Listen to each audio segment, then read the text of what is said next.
Hi, and welcome to another edition of On Call with Dr. Rob. I'm Dr. Rob Epstein. When it comes to drugs, we all want to hear what's new. In 2011, we'll be exploring a pipeline of true potential breakthroughs that will benefit many patients with unique needs. So let's get started. Our first category is in the area of hepatitis C treatment. Now, what is hepatitis C and how many people have it? Well, it's a virus. It affects about 1.6% of the U.S. population, or between 4 and 5 million Americans. And many people don't even realize they have the problem. What causes it? Well, it's generally caused by injections. Things like dirty needles from tattoo parlors that don't do a great job sterilizing, or from piercings. Or if you've had a blood transfusion prior to 1992 and it was not routine to test for hepatitis C, and very rarely from sexual contact. Now, given that this is a virus, it's very hard to treat, but there are some specialty drugs that are on the market today that are used to treat hepatitis C, and these are largely interferon injections and ribavirin. And together, over a course of 24 or 48 weeks, depending upon the genetics of the virus, we can cure about half the patients. But these drugs have bad side effects, flu-like syndromes, and so compliance is a real issue here. So the pharmaceutical industry turned to the retroviral drugs, like the ones used to treat HIV/AIDS, and they moved this cure rate of 50% as high in some trials to close to 90%. Now that's really a breakthrough. In addition, shorter length of treatment, so not necessarily the 48 weeks of therapy. So in 2011, we anticipate at least 2 of these oral drugs to hit the market and make a real difference for patients with hepatitis C. But to learn more about how big a story this is, let's turn to Helen Corliss, a Medco expert on drug information and pharmacogenomics who's been tracking this development. Helen, what's the story? What's been going on? Thanks, Dr. Rob.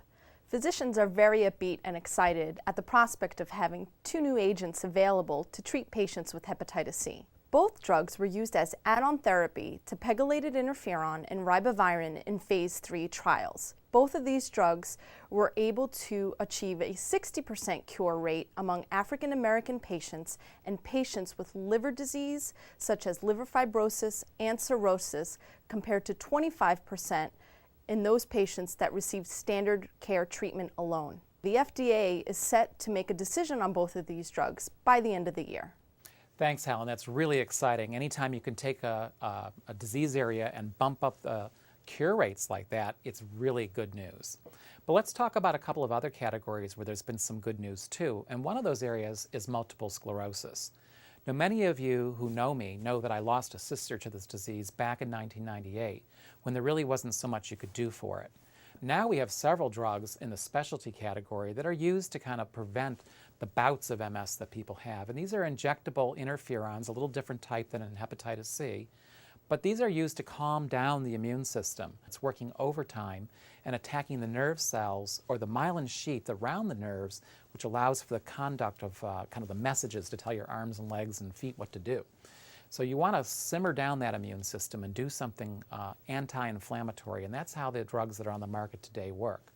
But these aren't necessarily a cure, and they don't always work for all people, and they do have side effects. So the good news is there are at least 5 different oral drugs in the pipeline, all of which are coming with little different mechanisms of action, all of them, though, that are attacking this immune system issue to really improve outcomes for patients and provide an alternative to the current therapies that are on the market. Now, they may come with special side effects.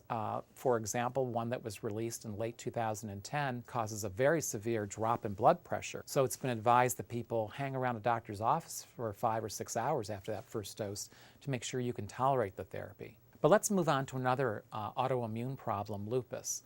Now, this is a disease that affects about 1.5 million people in the U.S.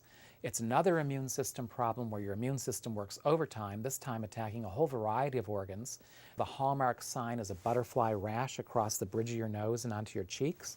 But it can attack things like your lungs, giving you pleural effusions, and even your joints. The main treatment for lupus the past 50 years has been oral steroids. And of course, those of you who know about steroids know they have a lot of side effects. It's not something you want to be on for long periods of time. But there's a brand new specialty drug that works a different way, for the first time in 50 years for lupus, and it's got a lot of buzz in the scientific community. So let's find out a little bit more about this drug and what's so special about it from Keith Bradbury, Medco's Executive Director of Drug Information. Keith, what's the story here?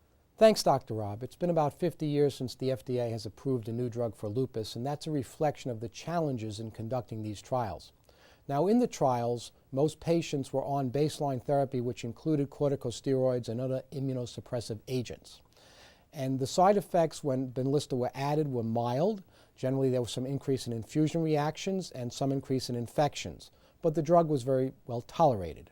In terms of efficacy, there was about a 10% improvement in the SLE responder index, which was the main outcome measure of these trials.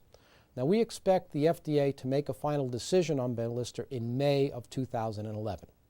Thanks, Keith. It's really exciting. Another unmet need potentially addressed by a new drug coming through the pipeline. And speaking of final categories of the pipeline, we're going to look at rheumatoid arthritis. Now, we all know we've made a big dent in that field over the past 5, 10, maybe even 15 years with the injectable specialty drugs that work in about half of the patients. In fact, it's the #1 specialty category that accounts for the most spend in that class. But there are patients who don't benefit from these drugs, and you don't really know if you do or you don't for 6 to 12 months. So what's new here? Well, we have at least 2 new drugs coming to the market with a brand new mechanism of action. They're targeting the JAK enzymes. So these are JAK inhibitors.